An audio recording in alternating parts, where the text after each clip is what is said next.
여러분 안녕하세요. 오늘은 지난 4.7 재보궐선거 관련해서 민주당 서울시당이 이 서울시 유권자들을 이른바 포커스그룹 인터뷰를 한 결과, 얼마 전에 그 SBS에서 보도를 했었습니다. 이 문서를 바탕으로 민주당 지지자들이 이 4.7 재보궐선거 왜 패배했다고 보는지, 그 부분에 대한 것을 좀 말씀드릴까 합니다. 이 한국리서치 이 정한울 리서치 디자이너가 이제 책임을 맡아서 한 조사 결과인데요.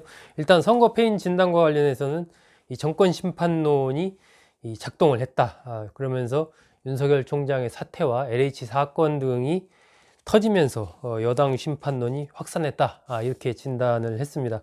그러면서 여론 지형의 구도 자체가 이 지난해 하반기부터 민주당 지지층의 균열, 조국 사태 등으로 인해서 균열이 생기면서 여야 균형 구도로 이게 바뀌었고, 지난 3월 말 조사 때 이미 나빠지고 있다라고 하면서 더불어민주당에 대한 호감도가 상당히 안 좋아지면서 선거 전에 사실상 승부가 결정이 됐다. 이렇게 패인을 진단을 했습니다.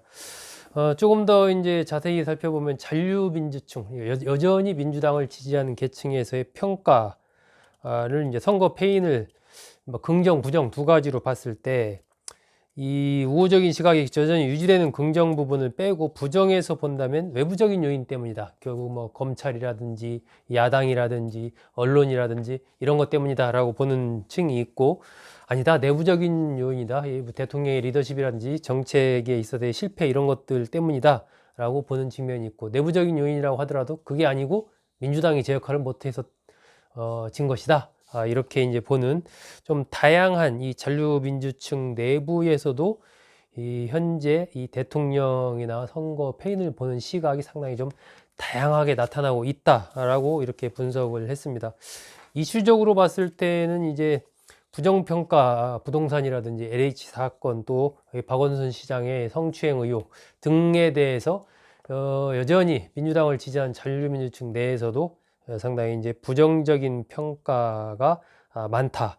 그리고 2030 젊은 세대에서도 젠더 갈등, 이런 부분들이 20대 남자는 20대 남자에 대한 공감을, 20대 여자는 페미니즘을 표방한 성과 체감이 부족했다. 이렇게 이제 진단을 했습니다. 조국 이슈나 검찰개혁 이슈는 상당히 어떤 장기화에 대한 실망, 또 이 잘못한 부분에 대한 단절을 했어야 되는 것 아니냐 하는 이러한 평가들을 내놓고 있습니다. 이탈 민주층, 그러니까 뭐 이제 실망해서 민주당을 떠난 계층에서는 그렇다면은 이 선거 패인 진단을 어떻게 하는가? 첫 번째가 조국 장관 이슈를 꼽았습니다. 서둘러 정리하지 않은 것이 문제다라고 얘기를 하면서 본격적으로 실망한 계기가 조국 장관의 사퇴였다, 이렇게들 얘기를 하고 있고요. 2030 이 전향자 중에서는 그 조국 사퇴 그 내용 자체보다도 그동안의 발언과 상반된 행동을 보인 위선에 분노한다, 이런 부분이 또 민주당을 이탈해서 오세훈 후보를 지지했던 그런 원인으로 진단이 됐습니다. 검찰개혁과 관련해서는 권력 싸움으로 이제 검찰개혁이 변질이 됐고, 결과적으로 이제 윤석열 총장이 정치적 위상만 높여줬다라는 이런 시각, 그리고 또 일부지만은 공수처나 기소권 이양 등으로 성과가 있었다는 그렇게 평가하는 계층도 또 있었습니다. 하지만 전반적으로는 검찰개혁의 취지를 살리지 못하고 용두사미가 되면서 윤석열에 대해 총장에 대한 호감도만 오히려 높여졌다, 이렇게 진단을 하고 있습니다. 그럼 이탈 민주층이 보는 이 부동산과 LH는 어떻게 평가를 할까요? 이 내 집 마련의 희망이 좌절됐다라고 하면서 이 부처의 전문성에 대한 불신, 졸속 정책을 남발하는 것에 대한 실망, 이런 것들을 얘기를 하면서 LH 투기 사건의 경우에도 내로남불, 또 꼬리 자르기에 급급했다, 이렇게 비판을 했습니다. 이 이탈 민주층의 진단이 상당히 이제 매섭게 나왔습니다. 박원순 시장 성추문과 관련해서도 2030 여성의 오세훈 지지로 이탈이 됐고, 또 이제 여당에서 당원을 바꿔서 후보를 낸 그 부분에 대한 실망, 이런 것들도 작용을 했다라고 하면서요. 또 2030 세대에서 비정규직을 정규직화한 부분에 대한 비판이 또 제기가 됐다라고 이탈 민주층 보는 선거 패인 진단의 하나로 분석을 했습니다. 이 코로나 대응이나 대북 정책에 대해서는 이탈민주층들은 그럼 어떻게 봤는가? 백신 확보 및 백신 절차의 그 불투명성 부분에 대한 불만이 제기가 됐다. 이렇게 봤습니다. 또 중국에 대한 저자세 외교, 또 대북 지원책 발표나 원전, 서해 월경, 월북인 피살 사건 등에 대한 미온적인 대북 정책에 대한 불만이 고조됐다. 이렇게 진단을 했습니다. 그러면 이 이탈민주층은 이제 젠더 갈등에 대해서는 또 어떻게 평가를 했을까요? 20대 남자의 반페미니즘, 역차별 반발이 생겼다. 이렇게 얘기를 했습니다. 정부 여당의 친페미니즘 성향에 반감을 느꼈다. 이렇게 얘기를 했고요. 20대 여성들의 경우는 취업시장에서 여성차별을 체감했다. 젠더 갈등 부각으로 은폐되는 갈등 차별에 주목해야 한다. 이런 의견을 또 내기도 했습니다. 이탈 민주층의 진단 중에 이제 태도의 문제도 있습니다. 여권이 사과를 하지 않고 책임을 회피하면서 편가르기를 했고, 이러면서 오만과 무책임한 이미지가 공고화 됐다라는 것도 하나의 이제 이탈 민주층에서 본 패인의 원인으로 이렇게 봤습니다.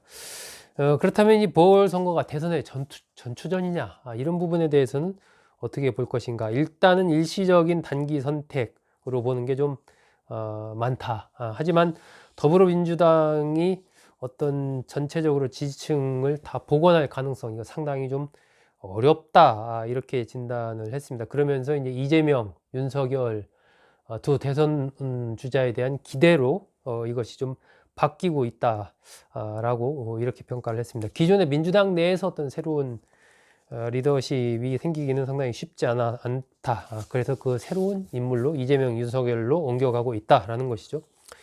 그렇다면 국민의힘은 대안이냐? 이 국민의힘을 선택했다라기보다는 정권 심판을 위한 전략적 선택의 결과이다라고 봤습니다. 신뢰 회복과는 좀 거리가 멀다. 하지만 국민의힘에 대한 극단적인 반감은 벗어난 상태다. 이렇게 얘기를 했고요. 관건은 결국 김종인 비대위원장 체제 이후에 혁신의 리더십 구축을 얼마나 할 것인가인데, 그 부분에 상당히 국민의힘이 난항을 겪을 것이다. 이렇게 또 진단을 했습니다. 차기 대선과 관련해서는 이탈 민주층에서도 양강구도가 형성됐다. 이재명, 윤석열, 윤석열, 이재명의 양강구도가 이탈 민주층에서도 똑같이 형성이 됐다라는 것입니다. 이 생존 조건, 그렇다면 더불어민주당과 문재인 대통령의 생존 조건에 대해서는 어떻게 분석을 했을까요? 안정과 민생 노선을 우선해야 된다. 이렇게 얘기를 하고 있습니다. 코로나 대응에는 한 목소리인데, 이 민주당 지지자 내에서는 이제 권력 개혁을 해야 된다라는 목소리가 높은 반면, 무당파나 중도층은 집값이나 일자리 문제를 먼저 해결해야 된다. 이렇게 얘기하는 흐름이 더 세다라는 것이죠. 부동산, 코로나, 일자리를 우선해야 된다. 권력기관 개혁은 승리 후 다음 과제로 가야 된다라는 것이 이제 지난해 올해 쭉 언론 인터뷰 등에서 나온 핵심적인 어떤 혁신의 방향이다. 이렇게 좀 진단을 하고 있습니다. 결국은 좀 민생 중심으로 발걸음을 옮겨야 되지 않느냐라는 것이죠. 그리고 이 네거티브 패러다임에서 탈피를 해서 포지티브 기반 경쟁을 해야 된다라고 이렇게 얘기를 하고 있습니다. 이 당내 다양한 혁신의 목소리를 네거티브로 잠재워서는 안 된다라는 것인데요. 이게 이제 민주당 서울시당에서 용역을 주어서 나온 결과입니다. 이 핵심적인 결국 그 키워드는 민생, 코로나, 부동산 문제, 여기에 집중을 해야 된다. 권력기관 개혁보다는 그쪽에 더 집중을 해야 된다라고 얘기를 하고 있고, 지난 4.7 재보궐선거의 패배 원인과 관련해서 이 다양한 이슈적인 측면에서의 아주 날카로운 비판, 분석을 하고 있습니다. 이 부분들이 이제 보도가 되면서 이 기동민 서울시당 위원장 같은 경우에는 상당히 이제 최근에도 이 상임위원장 배분 문제 등과 관련해서도 야당의 상당히 적극적인 좀 양보를 통해서 협치를 열어가야 된다라는 주장을 펼치고 있습니다. 하지만 여전히 민주당 핵심 지지층에서는 또 민주당 지도부에서는 이런 부분과 관련해서 조금 아직은 좀 거리감이 있지 않나 싶습니다. 이러한 이 조사 결과가 민주당의 새로운 혁신과 변화로 이어지는 흐름은 현재 뚜렷하게 나타나고 있지는 않습니다. 조금 더 여러 가지 흐름을 좀 지켜봐야 될 것 같은데, 어쨌든 민주당 지지층 내에서 또 민주당을 지지했다 이탈한 계층에서 진단한 결과이기 때문에 민주당의 미래와 관련해서 여러 가지 좀 시사점을 주지 않나 싶습니다. 여러분, 감사합니다.